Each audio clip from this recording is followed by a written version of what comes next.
उससे हो रहा है।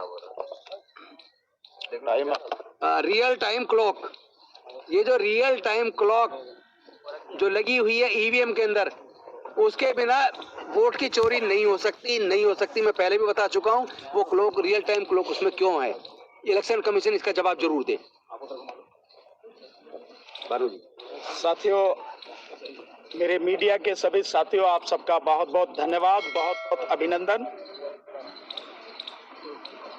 इतना तो आप समझ ही गए होंगे अब, जो आदरणीय डीसी कपिल साहब ने खुलासा किया है कि election commission of India election commission of India नहीं रहा, ये इलेक्शन कमीशन ऑफ मोदी बन चुका है। Election commission of Modi. और जो BEL है, भारत इलेक्ट्रॉनिक्स लिमिटेड, ये BEL बन गया है बीजेपी इलेक्ट्रॉनिक लिमिटेड। ये बन चुका है इतने खुलासे के बाद। मतलब कुछ रह नहीं गया इसके बाद में। एक सीनियर IAS ऑफिसर जो सेक्रेटरी लेवल पर, सेक्रेटरी से ऊपर कुछ नहीं होता IAS में, वो ये खुलासा कर रहा है। उसने चिट्ठी लिखी है बाकायदा, जाके देखेंगे आपको सब कुछ नेट पे मिल जाएगा। खैर, एक और बड़ा खुलासा हम लोग करेंगे, या तो 1 तारीख को या 3 तारीख को, जो भी डेट होगी आपको बताएंगे, और बताएंगे कि कितना बड़ा खुलासा है वो, और इलेक्शन कमीशन और बीजेपी किस तरह से मिले हुए हैं, और इस देश के लोगों के साथ, जो यहाँ के मतदाता हैं, उनके साथ कितना बड़ा धोखा कर रहे हैं, कितना घात कर रहे हैं उनके साथ में, उनकी पीठ में छुरा भोंक रहे हैं। वो खुलासा हम करेंगे बाकायदा, आपको सबूतों के साथ करेंगे।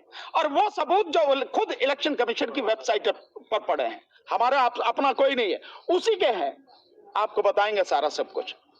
अब मैं जो आना चाहता हूं आपके पास, देखिए, हम लोग यहां से कह के तो 3 दिन के लिए गए थे पंजाब, लेकिन हमें 4 दिन वहां रुकना पड़ा। 4 दिन हमारे लगे, और हमने पहले भी कहा था कि पूरा देश खड़ा होगा, और मैं विश्वास के साथ कह सकता हूं कि पूरा देश जब खड़ा होगा, इसमें सबसे पहले खड़े होने वाला अगर कोई प्रदेश होगा जिसमें ईवीएम लेके इलेक्शन कमीशन घुस नहीं पाएगा, वो प्रदेश होगा पंजाब। मैं क्यों कह रहा हूं आपको इस आधार पर कि मैं जब गया यहां से, तो पहली मीटिंग पटियाला में एक बहुत मजबूत साथी हैं जो एडवोकेट हैं, और बहुत ही लड़ने वाले, संघर्ष करने वाले साथी हैं, प्रभजीत पाल सिंह। वो हमारी टीम के, जो पंजाब की जो स्टेट की टीम है, उसके हमारे कोऑर्डिनेटर हैं। और वहां बहुत बड़ी संख्या में वकील, और साथ में किसान संगठन, जिसमें 2 संगठन बहुत मुख्य रूप से, एक कीर्ति किसान यूनियन, उसके जो लीगल सेल के साथी हैं रमिंदर पटियाला, वो उसमें उपस्थित थे, और एक इन सबको इकट्ठा करने में जिनकी बहुत बड़ी भूमिका थी, वो थे बूटा सिंह सादीपुर, जिनकी अखिल भारतीय किसान यूनियन सादीपुर जो है, वो उसमें शामिल थे। और जब उनसे सवाल पूछा गया कि संयुक्त किसान मोर्चा इसको सपोर्ट करेगा, तो उन्होंने कहा कि हम अपनी बात संयुक्त किसान मोर्चा में रखेंगे कि इस ईवीएम हटाओ मूवमेंट को सपोर्ट करें, लेकिन सादीपुर साहब ने कहा कि मेरी यूनियन तो इनके साथ अभी से ही है, हम पूरी तरह से इनको। उसके बाद जालंधर पहुंचे शाम को, वहां बहुत बड़ी संख्या में एडवोकेट्स, और साथ में एक इंसाफ काउंसिल करके एक बनाई हुई है उन्होंने, एक ऑर्गेनाइजेशन, जिसमें 62 जो अलग अलग ऑर्गेनाइजेशन से वो जुड़े हुए हैं, वो वहां पर थे। बहुत जबरदस्त मीटिंग, और वो हमारे साथ पूरी तरह से उन्होंने हमें सपोर्ट किया। उसके बाद हम अगले दिन गए पठानकोट। तो आपने वीडियो देखी भी होंगी। पठानकोट में राजेवाल साहब के, जो आदरणीय बलबीर सिंह राजेवाल साहब, जो उनका भारतीय किसान यूनियन है, उसके साथी वहां पर थे। सादीपुर साहब की जो यूनियन है, उनके साथी थे, और ट्रैक्टर रैली में हम लोगों ने भाग लिया, और उनका पूरे पठानकोट से जितने भी वो हैं, उनका सपोर्ट हमें मिला। उसके बाद हम लोग गुरदासपुर आए। गुरदासपुर में एक बहुत बड़ा गुरुद्वारा है, बहुत बड़ा गुरुद्वारा है, और किसान मोर्चा में वो थे, उनका पूरा सपोर्ट हमें मिला है।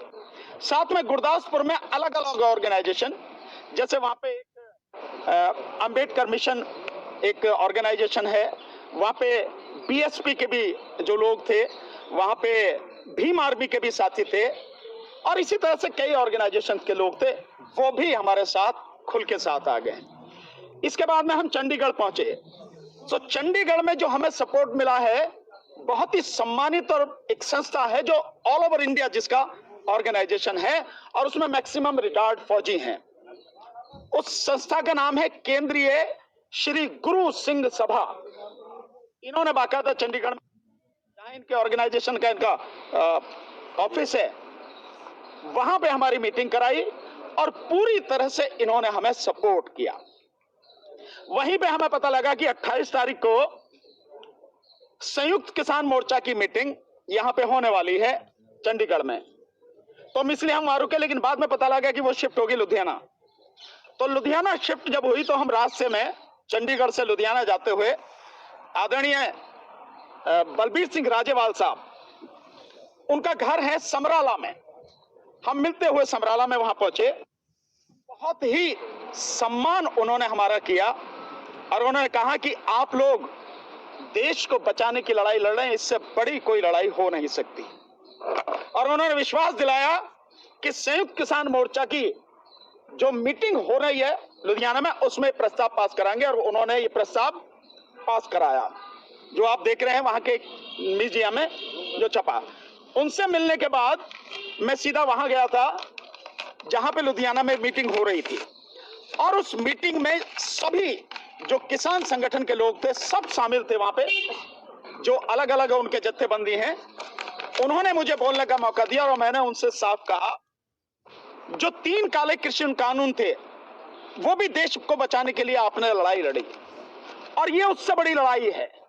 इस लड़ाई में भी आपका साथ हमें चाहिए और अगर आप साथ नहीं देंगे तो देश बचेगा नहीं और आप जितनी भी मीटिंग कर रहे हैं वो भी कुछ हासिल होगा नहीं। अगर ईवीएम नहीं हटी तो मोदी जीत के आएगा और फिर आप कुछ नहीं कर सकते। और मोदी कैसे जीत के आता है बता दिया। बीएल में जब मशीनें वो बना रहे हैं, सॉफ्टवेयर ही वो सब कुछ कर रहे हैं, तो मोदी कैसे जीत के आता, सीना ठोक के जो कहता है कि एक अकेला सब पे भारी और जो कहता है कि इतनी सीट आएंगे। मोदी है तो मुमकिन है। हाँ, मोदी है तो मुमकिन है, बिल्कुल।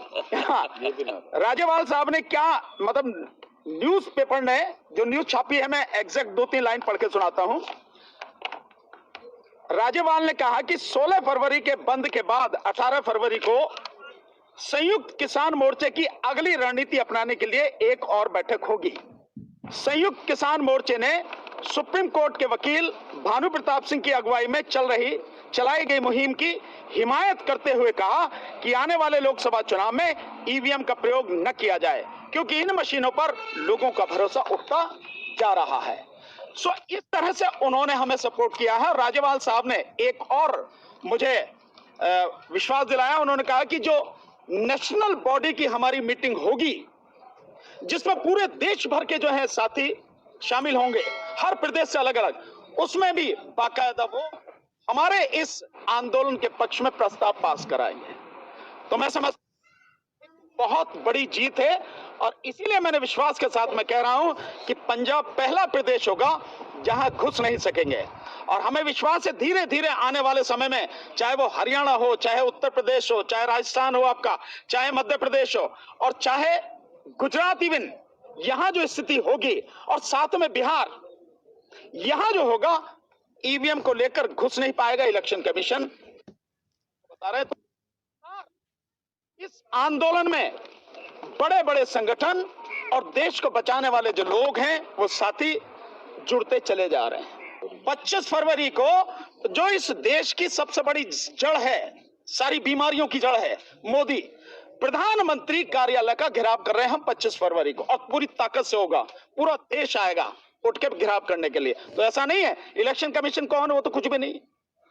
इलेक्शन कमीशन छोड़ो, जिसके इशारे पे इलेक्शन कमीशन नाच रहा, हम उसे भी नहीं छोड़ेंगे, उसका भी घेराव करेंगे। इलेक्शन कमीशन तो अभी भी कर रहा है, यूपी में अपनी एक गाड़ी लेके जा रहा है चुनाव आयोग की, मोदी की गारंटी लिखा हुआ है। बिल्कुल मोदी की गारंटी, तो वो इसलिए तो मैं कह रहा हूँ ना कि चुनाव, बिल्कुल मैं जो कह रहा हूँ, चुनाव आयोग भारतीय चुनाव आयोग नहीं रह गया, भारत चुनाव आयोग नहीं रह गया। जिन वैनों में मशीनें जा रही हैं दिखाने के लिए, जो नौटंकी हो रही है, 40,000 जो वैन हैं, अगर उन वैनों पे लिखा है मोदी की गारंटी, तो इसीलिए मैं कह रहा हूं कि इलेक्शन कमीशन ऑफ इंडिया ना रह के इलेक्शन कमीशन ऑफ मोदी बन चुका है। ये देश के लोगों की सोच नहीं है कि उस चुनाव में आप हिस्सा लोगे या उन मशीनों में वोट डालोगे जो इलेक्शन कमीशन ऑफ मोदी है, या कहीं तब डालोगे जब बैलेट पेपर से चुनाव हो और इलेक्शन कमीशन ऑफ इंडिया करवाए। हकीकत में तो जो इलेक्शन कमीशन की जो स्वतंत्रता है, जिसके लिए अनुच्छेद 324 में व्यापक प्रावधान किए गए हैं, वो कहां है?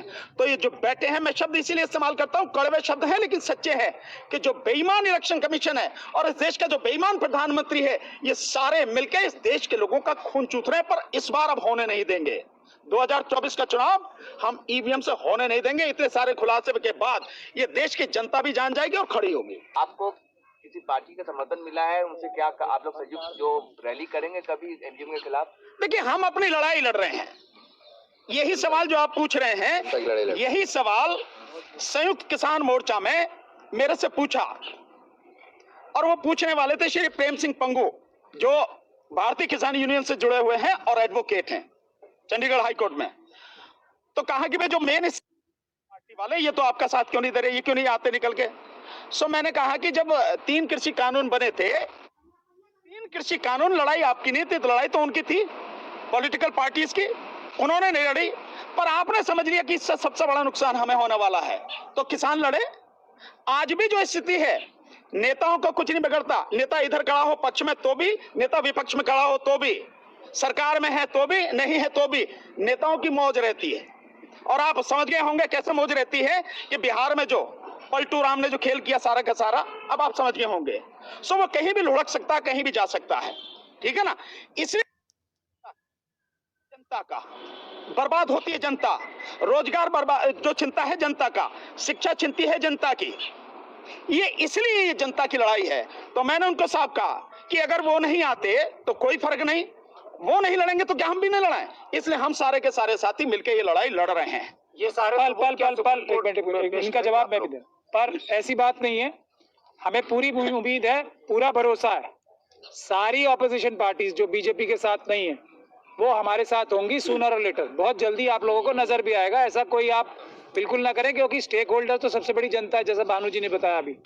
लेकिन ये सारी पॉलिटिकल पार्टीज भी जो बीजेपी और आरएसएस के साथ नहीं है, प्रत्यक्ष या परोक्ष रूप से, वो सभी ईवीएम के इस आंदोलन में जुड़ेंगी। और ना सिर्फ जुड़ेंगी बल्कि उनके मन में भी जो जितनी भी भ्रांतियां थी कि वीवीपैट से चुनाव होना चाहिए, वो अच्छा हो जाएगा, वो अच्छा, सब खत्म करके सिर्फ बैलेट पेपर से चुनाव करने के लिए एक आम सहमति बन रही है आप लोगों के सामने। वो भी हम प्रोग्राम जल्दी ही डिक्लेयर करेंगे। मगर अभी के लिए हम पूरी जिम्मेदारी के साथ इस बात को कह रहे हैं, भारतीय जनता पार्टी और उसके परोक्ष और प्रत्यक्ष जितने भी साथी हैं, उनको छोड़कर सभी लोग पेपर बैलेट से चुनाव की एक लामबंदी में आएंगे। और अंदर की बात भी मैं आपको बता दूं, आरएसएस के और बीजेपी के लोग भी, जो मोदी जी और अमित शाह जी के कैंप में नहीं है, वो लोग भी दिल से इस बात को चाहते हैं कि पेपर बैलेट से चुनाव हो, वरना मोदी जी और अमित शाह जी अपनी खुद के पार्टी के लोगों को भी हरवाने के लिए ईवीएम का इस्तेमाल करेंगे। ये बात पूरी दुनिया जानती है।